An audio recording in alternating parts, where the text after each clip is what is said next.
same energy. Work on being better when I'm 70. Your drip is just a water spring. You know I drip different, this is 7 seas. I deal with life different, make that lemon squeeze. Went off for my style. Well, they didn't say any cuss words in that song, so thank goodness. I made it 3 minutes before we went live here, so I didn't get to test that out. But yeah, here they are. Did Liberty win? Will Matthews, bottom left. Nick Kirby, Vines Palm Connection, or Vines Connection in the bottom right. And yeah, so guys, take it away. Fellas, what's going on? Hey, Will, what'd you do during the summer?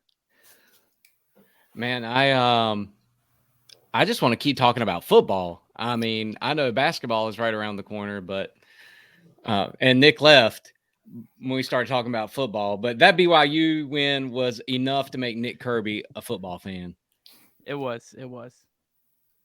Great win. We're going to use that energy into the basketball season, right, everyone? Let's roll it over. Yeah, let's get it. Good comment here from Jacob. Nothing like a little trap music leading into the 4 middle-aged white dudes. It was last minute. I'm just glad he didn't cuss. I chose one that didn't say explicit, hoping that it would but whatever. But he did have a good line in there about squeezing lemons. I mean, that's what we're trying to do here tonight. All right, let's jump right in here. It's like already an hour past Will's bedtime, so we better get rolling. I'm on my third cup of coffee over here. My man, that's dedication, folks. That's dedication. Let's take a look at our projected starting lineup. We think we've had some good, lively discussions. There may be one in the midst of us that doesn't agree with this, but groupthink went with this as the projected starting lineup. Colin Porter, the freshman at point guard, Darius McGee, the other guard, Van Zant, Rode, and Robinson rounding out the 5. I want to start with John about Colin Porter. Let's start with him. You have raved about him. Everyone I've ever heard has raved about him and his ability to be an instant impact. Kind of like maybe a guy named Darius McGee did back in the 18-19 season. Talk about Porter for a second, John. I've heard the comparison to Chris Parker when talking about Colin, and we only had the 1 year there with Chris as he kind of came in after Georgie kind of stepped out, and he stepped right in, right, seamlessly, and but it's a lot different. Chris was a veteran, a senior. He had played in conference tournaments, won a conference championship at the D2 level, and was a veteran, and Colin stepping in as a 18-year-old kid, just out of prom and high school basketball, and we're going to be asking a lot out of him. And he's going up against, you see the guy right there next to him, Darius McGee, who's a Liberty legend already, much like our guy Will Matthews, and did Liberty win. But Darius McGee is one of the GOATs, right? Or maybe he is the GOAT. I mean, we can have that debate as the season goes on, but and he's going to be sharing a backcourt with them. But yeah, I mean, I've heard a lot of good things like you said and alluded to, and I'm looking forward to see when the lights are turned on, how does he perform? Does he live up to that hype? Does he live up to it? And Coach McKay has been very reluctant to even mention him. I asked him a question in his first press conference a couple weeks ago about Colin, and he wouldn't even talk about him. So he doesn't want to hype him up too much, but I guess that's what we're for. Trying to have him sneak up a 30-point performance against Alabama in a couple weeks. There we go. Great question right off the bat from Steven. That's a really small backcourt, which is fair. I mean, this is a small backcourt. Chad, let's start with you on that one. We'll go all around the horn on this. What do you think about the small backcourt? Do you think that's a concern for you if this is what the Flames go with? Yeah, no, I don't. I'm not in the ASUN. Not in today's game. I mean, today's game is, can you make a lot of threes? Can you get a lot of open threes? And there's no back to the basket play anymore. I mean, we rarely see that. And then on the defensive side, I mean, the way they play the pack line and funnel everything to the middle where their help is, I mean, contesting shots. So I think Darius last year, even though he's really small, he has the hops to get up and contest shots out on the perimeter. So height, I mean, you like to have it for rebounding, so you don't want all 5 guys tiny, but the backcourt here, the point guard and the shooting guard being so small, no problem in today's game, in my opinion. Whenever I had a small backcourt, so it's not really that much of an issue, I don't think. Yeah, I think what Chad's saying is right. I mean, I think that maybe against some of these, more athletic teams, when you're having 6'5", 6'6", 6'7" guards, yeah, that might be a little bit of a problem. You can offset it if both of these guys shoot around 40% from 3. I mean, that's hard to defend, and your lack of size isn't going to get exposed as much. Will, Darius McGee coming back, a 5th year. I just, as I was getting ready and thinking about, tonight and starting the basketball talk, I went through every season and just how much he's accomplished already, and to be coming back for another year. Talk to us about Darius. Man, well, when we lost to Bellarmine last year, that was a really hard loss to process, right? I mean, we both got on here, Nick, right before we went live, and we were just almost in silence because we didn't really know what to say. And you were kind of bummed out because you were thinking, man, Darius is not going to get that 4th, in that last, run at the NCAA tournament because it got cut short the year, year we had that really good team. And, at times, maybe I'm way off base in this, but, we struggled down the stretch, and it almost seemed like, did the team maybe rely on Darius too much? But having him back, it really does make you feel pretty confident that we've got one of the best players in all of college basketball coming back. It gives the team some familiarity because otherwise you're going to have a committee to score without him. So I'm so glad that he's back. Well, I kind of almost felt at the end of the season, maybe a positive that you could take away is that you saw, full Darius ball doesn't work. And this is not at all a knock on Darius. I think he didn't really have a lot of choices. And when you watch those games, it didn't seem like there was really a good chance for Liberty to win unless he went, completely insane. So maybe, do you think there could maybe be a positive in that end of the year where you saw, hey, this didn't work. This will win you a couple games, but it's not going to win you 3 straight games in a conference tournament. Do you kind of feel like maybe that's a benefit to Liberty going into this year? Yeah. I mean, it kind of gives you a plan of, hey, if he's not firing all cylinders, you got to go with something else. And he struggled down the stretch a little bit last year. So, the question still from last year remains, who is going to be the guy that's going to help him?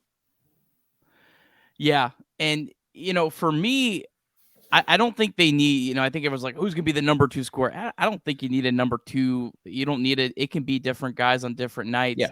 I think Liberty, when we saw them at their absolute best, there was 4 or 5 scorers on the floor at the time. And it felt like at times there was maybe 2 guys last year that you felt could create their own shot or could knock down an open 3. And obviously a guy like Colin Porter, we'll talk in a minute about Brody Peebles. Hopefully some of these guys having more confidence. And man, if you have 4, 5 lethal 3-point shooters, that makes Darius McGee almost impossible to defend. Real quick, I don't want to talk about Darius all night because we obviously could.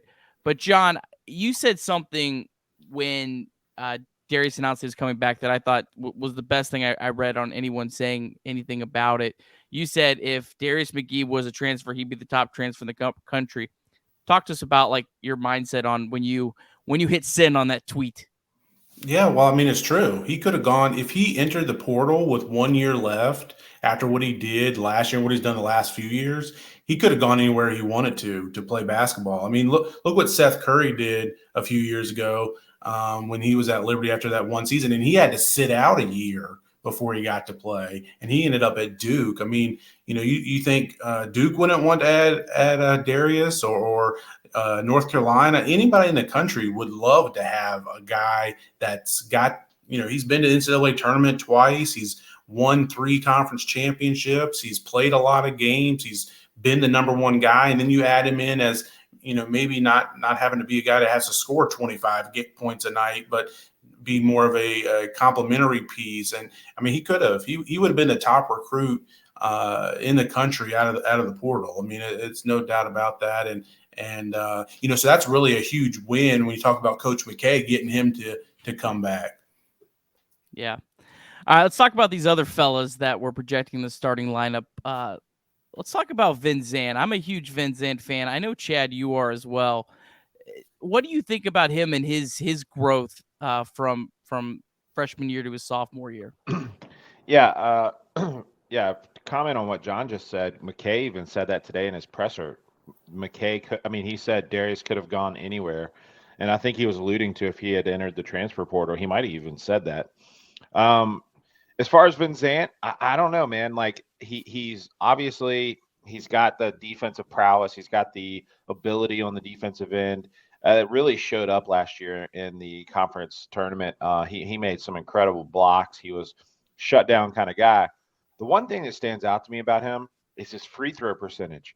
He's a very good free throw shooter, and I've always heard and known that if you're a good free throw shooter, that typically translates over into shooting the three. So it's not like he doesn't have it. It looks good. It goes in a lot from the free throw line.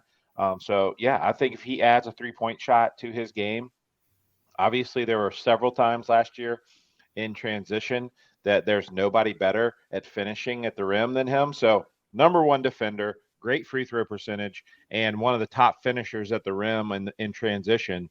The one gap in his game was 3-point percentage, and the way he shoots the free throws, I have to think that with a little bit more time and work on that, as many shots as you get up in college, especially between year to year, I think if he fills that gap in his game and can shoot, 35 plus 40% from three, I mean, he's conference player. He's all first team all conference type player. Well, and to kind of segue into talking about maybe Shiloh, not to steal your thunder there, Nick, but that's exactly what we saw from Shiloh, 2 years ago going into last year. That was our biggest question mark about him is could he take that next step? We knew he was a good defender and a good role player, but in order to be a guy's going to play 25, 30 minutes a night, he needs to have some type of offensive game. And I forget his numbers, his what was that, would have been his sophomore year from three, but it was woeful. I mean, 18 to 20% or something like that. And what did he end up shooting last year? Close to 40% from three. Round up to 40. Yeah. So, if Vin Zant can take a similar leap, then that makes this team that much better. And another guy that we'll talk about in a minute, Isaiah Warfield, similar type player last year. But yeah, and just to jump in on Shiloh is there was times last year he was the best player on the team, even in spite of Darius. I mean, I can remember a couple conference games early in the year that he was having, 16, 18-point nights, and, maybe they were locking down on Darius, and it was Shiloh that was stepping up and getting those buckets. So I think Shiloh is another guy. Talk about all-conference potential. I think Shiloh can be a first-team all-conference guy this year and can be a double-double type guy, and really looking forward to see his growth this year too. Yeah, he's a matchup nightmare, and it definitely felt like he was trending towards a all-conference player, and then he kind of tailed off a little bit at the end. You don't know if that was fatigue. You have to remember the year before, these guys played like 10 less games. It was a weird season, and so many factors in that. So I don't know, maybe he wore down a little bit, but on Vin Zant, I mean, 81% free throw shooter as a freshman. That's ridiculous. One thing I look at with his 3-point shooting, he only shot 25 threes last year. He didn't shoot that many, so maybe some of it's a little bit of a confidence thing. Shiloh shot 58 threes. The big guy shot over twice as many. And to John's point on Shiloh shot 18 threes in 2021 and then went up to 58 in 2022. So maybe it's just a confidence thing. And I Van Zandt has all the tools that you think he's going to be at least a capable 3-point shooter. Well, let's round out this starting lineup talk with the guy, the Swiss Army knife, the Kyle Rode. What do you think about a Kyle Rode here? Another year, just kind of been Mr. Steady for Liberty. Man, I'm going to say the same thing I think I said last year with Kyle Rode is I just want to see a little bit more aggressiveness. I think he shows that at times, but I'd like to see it be a little bit more consistent. I'd like to see him get fired up at some point. Yeah, he played really, really well after a really rough start to the season. Yeah. He played lights out for most of the end of the year. I don't think anyone really played well in the conference tournament, so kind of, I guess, throw those away. But he played really, really well in conference play. Fellas, any other thoughts on the starting lineup before we move to talk about some of the bench guys? Yeah, I'm on record to say that I don't believe this is the starting lineup for the majority of the first part of the season. I think it looks a little bit differently than this. It could be this, but I'm just been around long enough to see McKay's way of dealing with freshmen, and I'm not so sure we see this starting lineup. So I'm on record for that. I'm on record saying I want it. Richie, I know you're listening. I want Colin Porter against Regent. I want him to come out, score 50, get us all excited, and let's go. Or you know what? Maybe he's not going to play him at all against Regent, and then he's just going to sneak up on Alabama. I could see that too. All right, let's move on to the bench. Let's start with Brody. Brody Peebles, year 2. Yeah. Man, a guy we love, a guy we hope that can really just get rolling. And Brody had I think John, did he have a break last year at one point where it kind of got him out of rhythm?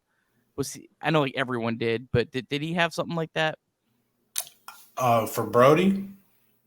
I can't remember. I feel like he had I'm not sure. He was out a couple games. He was in and out of the rotation. It was hard. But Will, what do you think about Brody going into his sophomore season? Brody played with a lot of confidence for a freshman, I thought, last year. Really looking forward to his development. Really looking forward to seeing him on the floor with, with some of our bigger guys like Blake, with Shiloh. His ability to get the ball to them, and to make his own shot. I think that's something that we are really going to need going forward against some of these tougher teams that we're going to be playing in some of these conference tournaments. Yeah, I think Brody is probably our best off the ball player. I mean, when you talk about being able to move off the ball, catch and shoot, all that kind of thing, I think Brody is phenomenal. I will also say that I think that Colin's game, the type of game that we are hearing that he has, will benefit Brody more than anybody else on the team. I mean, Darius obviously won't have to carry the load and penetrate and try to create for others as much as he did last year. But I believe that Brody will benefit from Colin Porter more than anybody else on the team. And I'm looking for Brody to actually take one of the bigger steps up. And we saw flashes of it last year. I mean, he scored 14 in the first half of a conference tournament game and then didn't play many minutes in the second half. So I was kind of one of those that was a little confused about his minutes, and hoping that if it's a consistency thing, it's a confidence thing, if it's a matchup thing, hopefully he gets whatever it is figured out. I could see Brody being a real big contributor to this team. Out of the 5 guys listed there, other than Warfield maybe being a defensive specialist, kind of say, out of those 5 guys on the screen right now, I would take Brody to lead the way and kind of get the most, be the largest contributor there. Yeah, it kind of felt like Brody just ran out of season before the conference tournament, and it's kind of in a tough spot where you're trying to do everything you can just to win these 3 games and get to the big dance. So, John, talk about Warfield. What do you think about Warfielder coming into the season? Well, this is a guy a year ago now. I thought he was pretty much going to end up not having much of a career at Liberty because his freshman season, he was relegated to the end of the bench, and we didn't think that was going to change much when you looked at who was coming back and with Brody and Van Zandt expected to play as true freshmen last year. But he forced his way into the rotation. He made it so McKay had to play him, and just with his energy, his hustle plays, his effort, and there was a role for him. And I think one of the things we ran into that was a problem is, he's very similar or was very similar last year to Van Zandt and their style of play.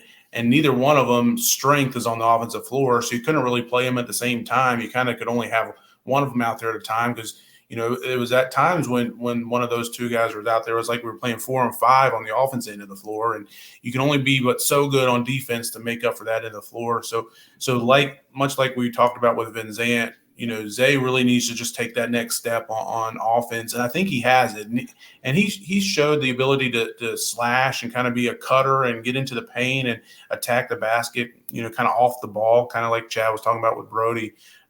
So we need him to take that next step, but he's an elite defender, highest rated recruit in school history coming in. So, and I think he enters the season for the first time in his career, expected to get a lot of minutes and expected to be a main part of the rotation. And he could push to be a starter. Chad's talking about that last slide, not being the accurate starting 5. It may be because Zay needs to be started over one of the other guys. Yeah, love the energy he brings. You just kind of want him just to be like that havoc guy that just comes in and just annoys the other team, really disrupts their rhythm. And I think he can do that. Blake Preston's my guy. I've rode with Blake. Efficiency numbers are through the roof. I think he's going to have some big games this senior year. It's kind of interesting because I kind of feel, and Blake could very well be starting against Regent. Richie could go with 2 bigs. But I almost kind of feel like Blake last year was kind of like, oh, this is my starting role. I'm ahead of Shiloh. And as the season went on, he just got pushed behind. I think maybe it might almost be a benefit to him where he knows, okay, hey, I'm the Mayo Baxter Bell to Scotty James. But hey, we know a Mayo Baxter Bell can win you an NCAA tournament game. So I think Blake's gonna have a nice year. I think he's gonna have some big moments. Will, anyone else here on the bench that stands out to you? I think you guys pretty much covered it. Spell, up in the air, what's he going to bring to the table? If he is not like a red shirt or something like that. Jackson is a guy that, we thought was gone and he's back. And 9 lives. I don't know that he's, in his limited playing time really lived up to the potential that maybe we thought he had as a deadly 3-point shooter. So, hopefully there's something that McKay and the staff saw that, really lended for him to come back and be on this team. John, before we move on, Spell was 1 point committed to Cincinnati, right? Yeah. It has some ridiculous video highlights on the interwebs. He redshirted last year, correct? And so he redshirted last year, and he was committed to Cincinnati. And they had a coaching change. You probably know more about all that than I do, but they had a coaching change, and he kind of at the last minute, flipped over to Liberty and came in last year and redshirted. But it'll be interesting to see if he gets some playing time. I'm sure he'll play some opening night against Regent. And Jackson's another guy who could break into this rotation. But again, there's a lot of pieces on that wing. Brody and Isaiah here, and we already talked about Darius and Colin and Van Zandt as well, and Kyle also kind of plays on the wing a little bit. But there is a spot for another big to break into the rotation, whether it's Bryson. Ben Sutherland, another true freshman, I'm expecting to redshirt. Zach Cleveland's another guy who could play. Is unsure if he's going to break into the rotation or get some minutes at all this year, or redshirt or not. But Cleveland's kind of, they're both 6'7", 6'8" type kids. Cleveland's kind of the Blake Preston of the bunch, if you will. He's a back to the basket type player, plays in the paint, where Sutherland is more of a perimeter player. He's more of like a guy that can stretch the floor. And I actually had heard back early in the summer he was one of the best 3-point shooters on the team. But I'm not sure if he's going to, McKay might opt to redshirt him, but we could see a Cleveland get in there maybe some and get some run this year as well. So we'll see.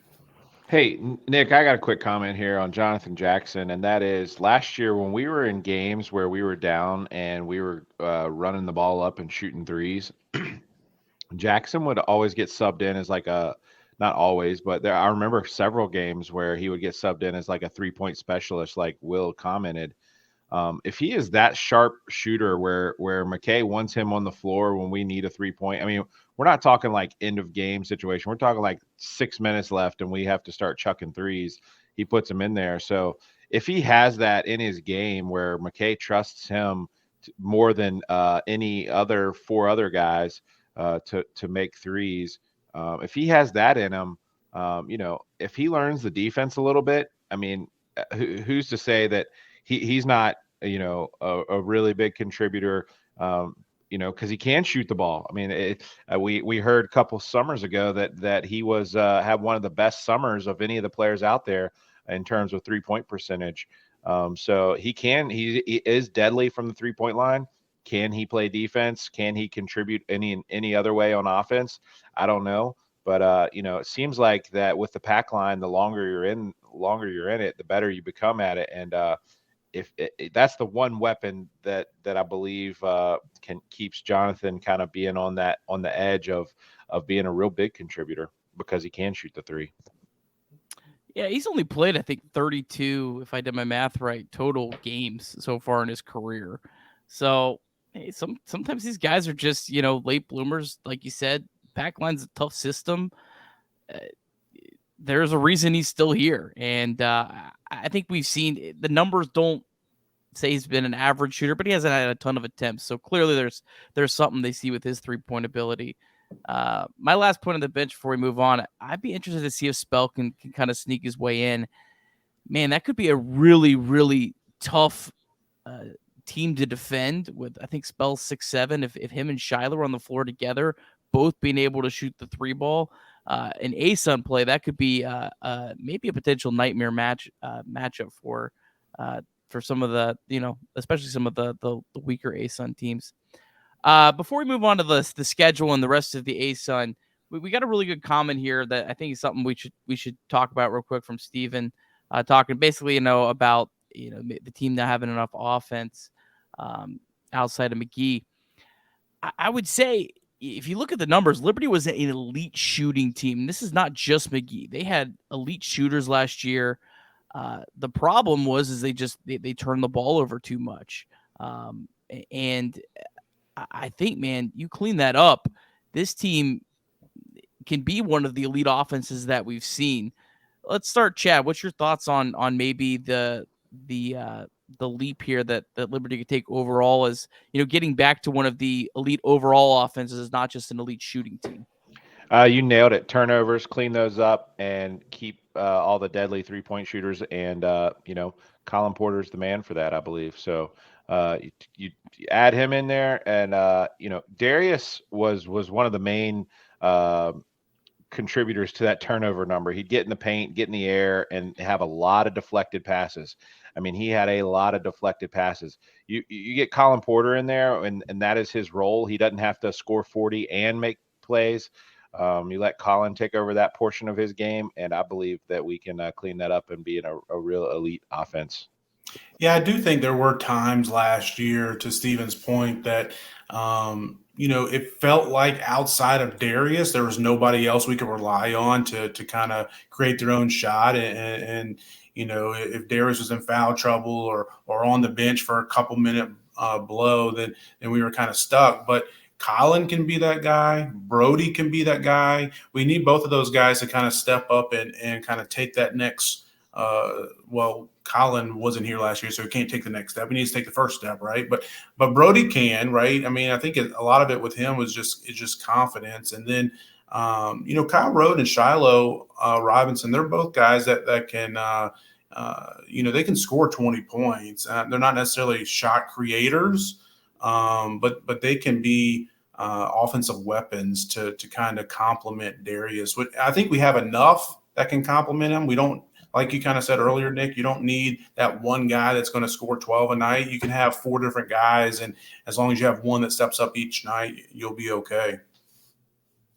Well, yeah, I mean, if you look at our games we played last year, I mean, with the exception of probably like LSU and Manhattan, we didn't really get blown out in any games.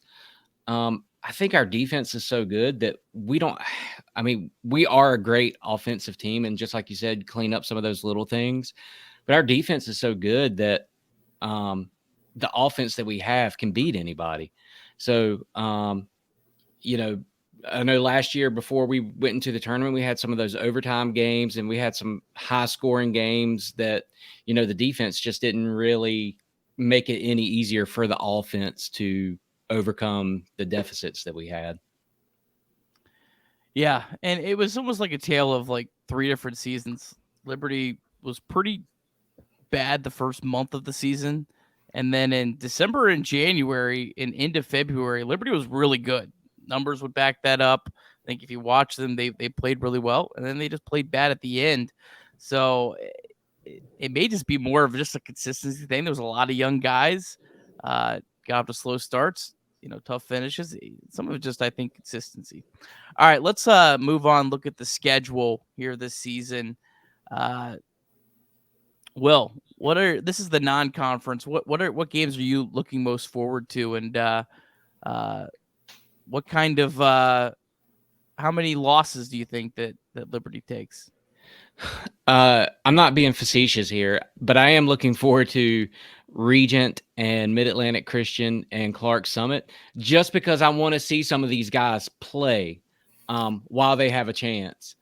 Because as we know, as we get into conference schedule, that rotation gets a little bit tighter and some of those minutes go away.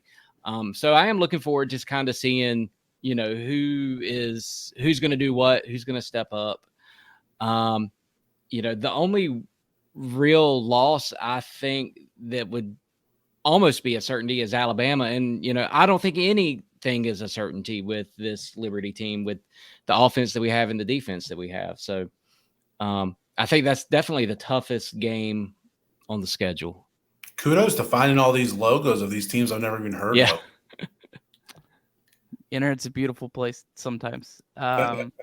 So you're saying one loss in conference play or not? No. I'm just saying Alabama's tough. Auburn's going to be tough. Northwestern's going to be tough. I'm going 4 losses. Okay. I think there's going to be one that we probably shouldn't lose, but we're going to lose. All right, and I'm going to clip together that I'm looking forward to Regent, Mid-Atlantic, and Clark Summit. And I complain about that just like everybody else does. But the more I thought about that, I'm more thought like, well, this is your opportunity to see some of these guys get some real minutes. So, Chad, what game are you looking most forward to, or maybe a sneaky game or whatever you want to comment on the schedule, and how many losses you taking? I don't know about number of losses yet, but there's one game that stands out that's easily, and John's probably like, don't say it because that's what he's going to say, and I can just tell that. But Oral Roberts is the game that, like, man, if we can get them to come, to Lynchburg out of this and kind of form that relationship, faith-based school. You can see their Ken Palm rank is 120. We have a 51% chance to win that game. So it's a toss-up. Great game, great add to the schedule. Not only because they're Ken Palm's 120 and it's a toss-up game, they have a really good atmosphere out there to play games in. And I think if we go out there and, even if we lose, win, whatever, I think there's a good chance that we can get that return game, and having them on the home schedule would be even better. But Oral Roberts easily is the game that I'm looking forward to most out of conference. The one that surprises me on here is Southern Miss. We're 96% chance to win that game.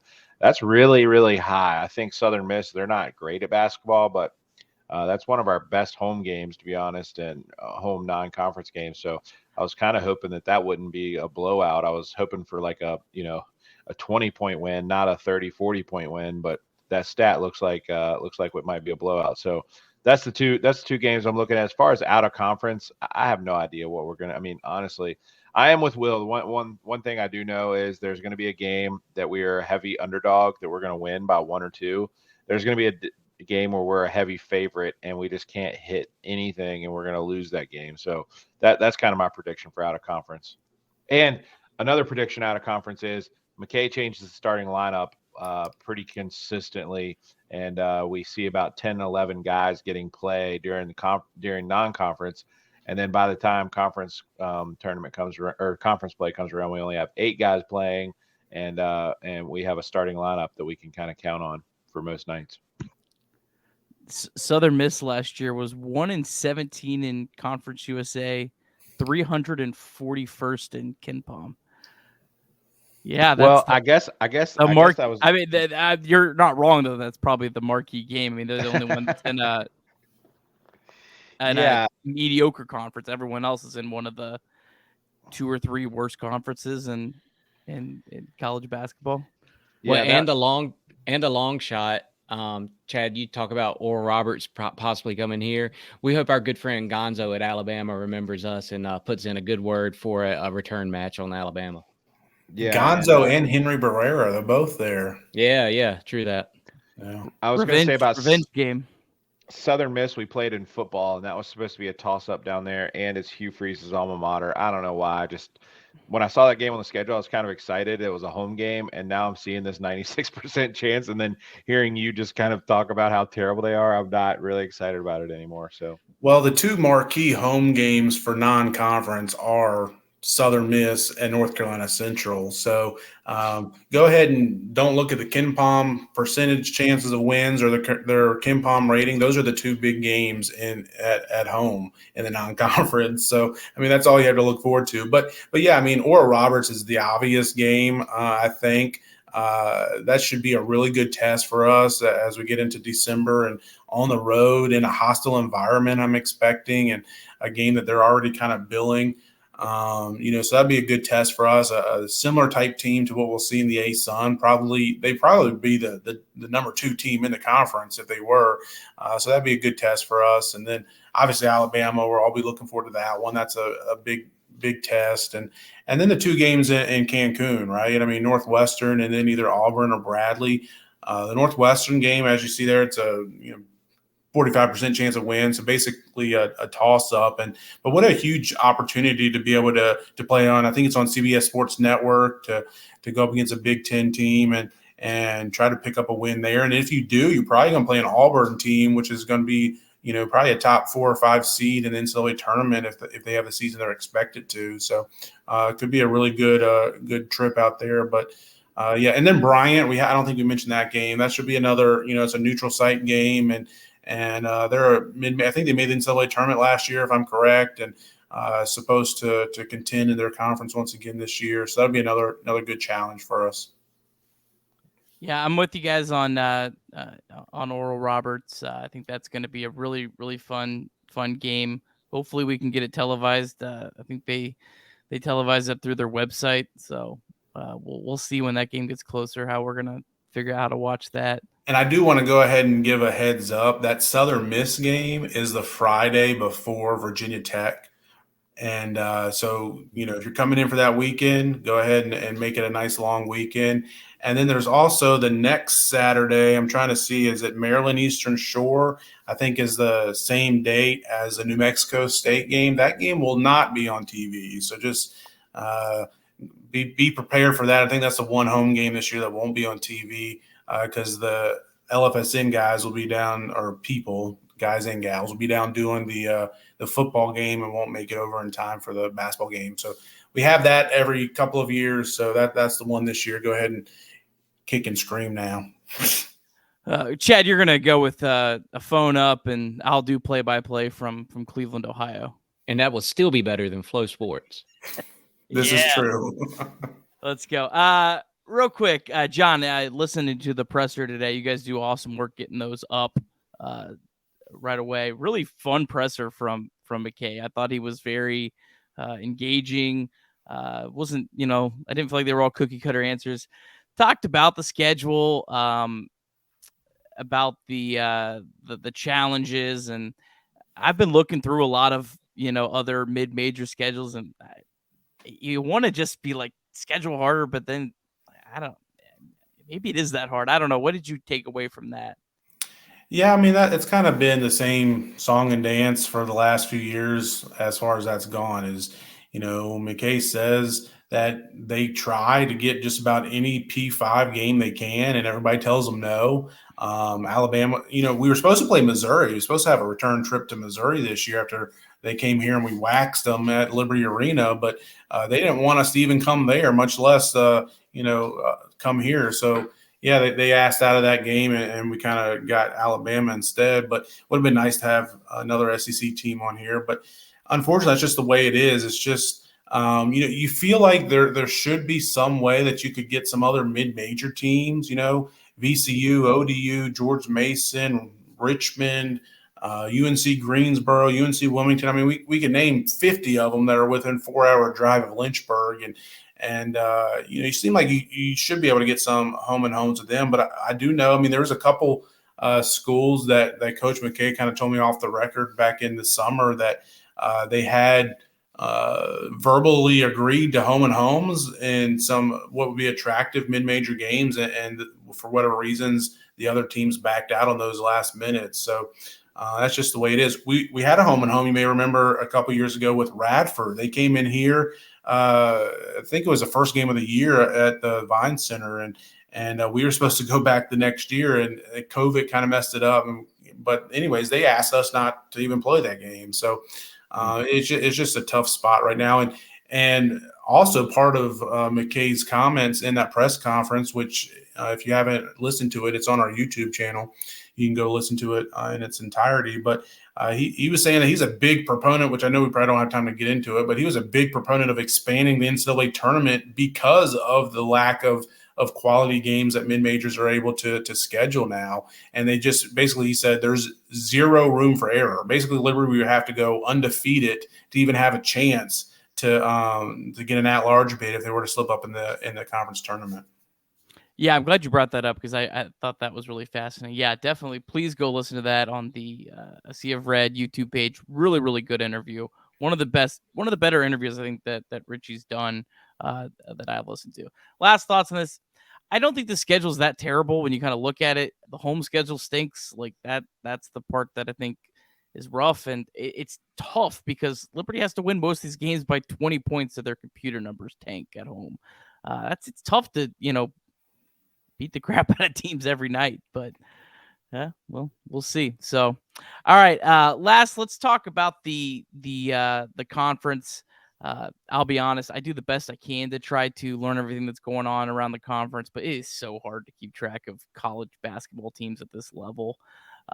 Stetson went to overtime tonight with a D2 school, so their 313 ranking might be generous in Ken Palm. John, I'm assuming you're probably the most versed here. Maybe who are some teams that you're kind of hearing about? I know everyone's talking about Queens. They definitely seem like a sneaky team. Any thoughts on them or anyone else that you think might be do tough competition for Liberty, who is, we should point out, Liberty is by far the best team in this league, and it's not close. And these aren't weird rankings. They're heads and shoulders above everyone else. Doesn't mean it'll work that way, but they're by far the best team. Well, I'll throw in a shameless plug here. You got ASUN preseason power rankings coming out later this week, so look ahead to those. But yeah, Queens is not your standard D2 transitioning team up to D1. They're going to come in. They're going to win some games. I was shocked to see their Ken Palm number. I mean, for a D2 team to come in and be number 227, I mean they're ranked ahead of 120 some odd Division I teams. That's pretty impressive. So they're going to be a solid team. One thing, Jacksonville has got a good team. They made it to the ASUN tournament championship game last year. They lost to Bellarmine. They were right on our heels in the East Division all of last season, and they didn't lose at home. They went undefeated at home, and they returned basically everybody from last year's team. And that was under first-year head coach Jordan Mincy. They had several key transfers last year. So be leery of the Dolphins. They've got a good team. That'll be a tough game. Lipscomb, I don't know why anybody has any love for Lipscomb. Look, Asana Sajila is a great player, but I do not trust them to do anything of note during the conference season. They just have been complete underachievers during his career since his freshman year, when they had all those other studs with Casey Alexander. But since he's gone, they just are a middle of the pack ASUN team. So despite them being third here, and I think they were preseason fourth or fifth in the league, I don't expect them to do much. But Jacksonville's a very good squad, and I could sit here and talk about everyone, but I'll shut up and let you guys talk some. No, I appreciate it. I'll try to watch as many games here on the old ESPN Plus here the first couple weeks and try to get a feel. Yeah, kind of as we go along. Central Arkansas, man, that does not feel like the worst team in this conference. They played tough at the end of the year. I kind of like what they were doing, so I look for them. Maybe, they're not going to win the conference, but I think Bellarmine's overrated on there. I think they lost a lot. I think they're going to have a rough year this year. Will, any thoughts on the competition here? Yeah, I mean, Jack State got the bid last year, and they have, they had a lot of, transfers from other programs, and I don't know what their team looks like this year. Kennesaw, just overall, Kennesaw seems like a program that's rising. So, and then, they'll be going to CUSA with us as well. But you look at the field here, you look at the numbers, you like Liberty's chances to start something back. And I'm also looking forward to seeing how Liberty plays without that expectation of, we all have this expectation that they're going to win, but, that team last year was also playing off of a standard that had been set by the previous three teams. So I'm looking forward to seeing how they play to create a new standard. Chad, what's your thoughts on the ASUN conference 2022-2023? 82, and then the next closest is 172. I don't know if there's been a bigger disparity between one team in any of the leagues we've ever played in with Ken Palm. Maybe there has. Again, Central Arkansas, not sure they're the worst team in the league. I agree with that. Other than that, I'm looking forward to John's power rankings. I mean, nobody really keeps up with it like that, and so I'm looking forward to seeing how that's different from Ken Palm. The one thing that I'll say is that, did any of you guys watch the ASUN conference preview? It was basically just all the head coaches talking about their team. The one that impressed me the most was that I thought could win some games was two, FGCU, new coach, and you never know what a new coach is going to do, especially at a place like FGCU where you can get talent and have talent. And then second is Jacksonville State. For whatever reason, they didn't lose a lot. They have one of the best, backcourts. I don't know. Those two kind of, FGCU being at 10 with their new coach, like, the new coach could be terrible, or the new coach could come in and bring a whole new, like, imagine where Liberty was when Richie McKay came back and brought the pack line. We probably weren't looking too great in the conference standings, and then ended up, doing really well with a lot of freshmen. So I'm leery of FGCU being 10, Clark being 14, and JSU being 5. But other than that, the main thing that stands out is how big of a front runner we are, and looking forward to John's power rankings to kind of see how they line up with Ken Palm here. I thought speaking of that special, I thought the Queens coach did a really good job on that. I mean, he had the preseason rankings up on the wall behind him as bulletin board material. I mean, he seemed very authentic. I still like the fact that we have the best coach in the whole conference. So I was surprised FGCU fired Fly. They finished third or fourth this year. I mean, that was so. I mean, in some ways, credit to FGCU for having a high standard for their program. Some of these colleges that at the ASUN level or similar conferences, they don't hold their teams to that high a standard. So, I guess in a way, good to them. Or it was locker room stuff. You never know, really. Yeah, Like whenever somebody finishes third or fourth in a conference and their coach gets fired, I don't immediately think high standards. I immediately think what the heck was going on in the locker room or with violations or whatnot. So that was kind of my thought. yeah. I'm kind of looking this up right now, riveting content here, but Jacksonville State lost a ton of dudes, right, John? Yeah, yeah, they don't have much of anybody coming back. A lot of new pieces. So, I just so said they returned everybody, so that shows you how prepared I am for this.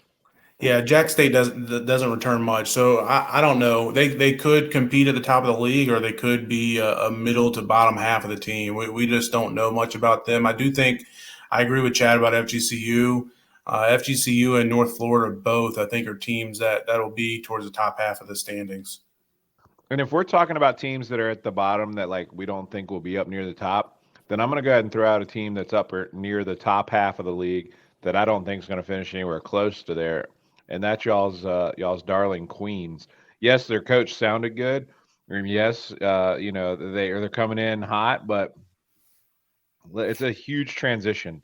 It's a huge transition, and I think that they're going to come in, and the league is going to kind of baptize them into D1. And I'd be surprised if they finished into the top 8. So, if we're talking about all these teams who are going to be surprises and play better than where we thought, there's a couple up there near the top that we have to say they stink. And John did with Lipscomb. I'm going to go ahead and sell short Queens. Chad's going to end up on their billboard. Yeah, let's write that one down. Chad doesn't think they got the Bellarmine magic. Yeah. Jacksonville State, their top 3 usage players last year are all gone. So, I mean, there's why they've fallen. I mean, they have a great coach. They do still have I believe they have Jalen Gibbs back, who played really, really well for them at times. So they're definitely a threat. Don't get me wrong, but towards the top, I don't know if they're going to finish in the top 2 or 3 this year. They do. That's a heck of a job this year by them. So I'm excited. I kind of look at this team. I kind of see maybe the disparity of where Liberty is in the rest of the conference, maybe similar to 2019-2020 team. Not necessarily saying that this team is anywhere close to that team that should have been a 12 seed in the NCAA tournament that didn't happen. But I would be shocked if Liberty runs through conference play, has maybe one bad weekend, a bad Thursday and a Saturday, and that's the only games they lose all year. That wouldn't shock me at all. As we've kind of seen the last couple of years, the losses typically come when we don't expect them. So stay tuned on that. Fellas, any final thoughts before I hand the rock back to Mr. Hassan? I think we covered it. It's past my bedtime. Yeah, I would just say Gonzaga the East. You never know. We're Gonzaga the East. We're building, and is this year the year that we kind of, look at how Gonzaga built. And if that's our model, I think we're headed there. I don't know. I mean, I'm excited. I think we can accomplish much more than what we might even be giving our own team credit for. And Ken Palm kind of helped me realize that a little bit tonight. But just looking at that roster, it is lively with potential. Listen, your talk that your space that you hosted the other night, Chad, and Scott Jackson got on and talked about just kind of the momentum on the mountain. I mean, man, I'm feeling that full screen, a big win over BYU, a big win over Arkansas, and a big win over Virginia Tech at home.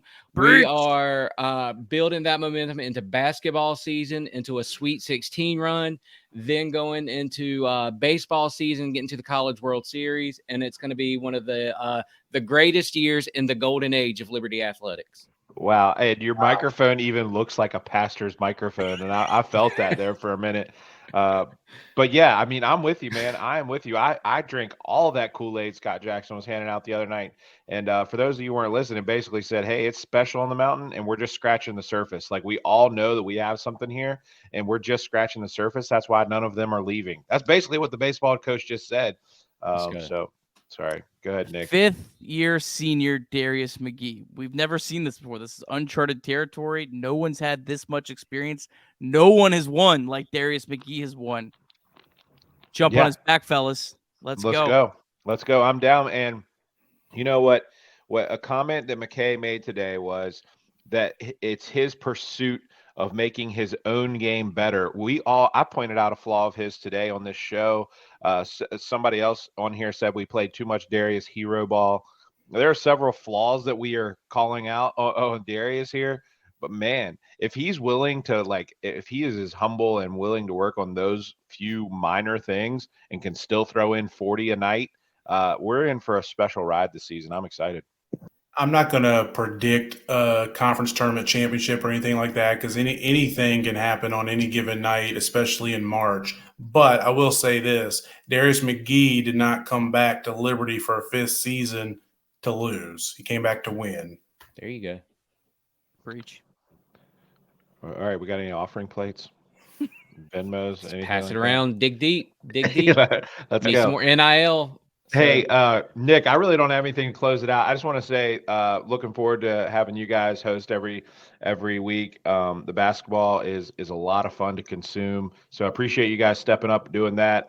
Thank you for producing all year football, making this really fun. John, as always, man, thanks for the insight.